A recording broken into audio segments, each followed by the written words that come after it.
உண்மையுள்ள மனுஷன் செல்வத்தை விரும்ப மாட்டான், செல்வத்தை தேட மாட்டான், செல்வத்திற்காக ஒரு மனுஷனை ஏமாற்ற மாட்டான், இந்த உலகத்தினுடைய காரியத்திற்காக நீதியை புரட்ட மாட்டான், உலகத்தினுடைய காரியத்திற்காக ஒரு மனுஷனுடைய சமாதானத்தை கெடுக்க மாட்டான், உலகத்தினுடைய செல்வத்திற்காக இன்னொரு மனுஷனுடைய சந்தோஷத்தை சீர்குலைக்க மாட்டான்.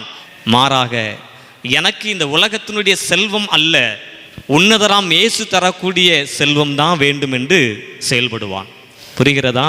தேவனுடைய ராஜ்யம் புசிப்பும் குடிப்பும் அல்ல, அது நீதி, சமாதானம், பரிசுத்த ஆவியினால் உண்டாகும் சந்தோஷம். கைகளை தட்டி அந்த ஆண்டவர் இயேசுவை கனப்படுத்துங்க பார்க்கலாம். இந்த வார்த்தையை கேட்கக்கூடிய சபையே, பரிபூரணம் என்பது பரிசுத்த ஆவியினால் உண்டாகும் சந்தோஷமாக இருக்க வேண்டும். இந்த உலகத்தினுடைய பொருள், உலகத்தினுடைய பணம், உலகத்தினுடைய செல்வம், உலகத்தினுடைய வேலைகள் உங்களுக்கு ஒருபோதும் சந்தோஷத்தை நிறைவாய் தராது.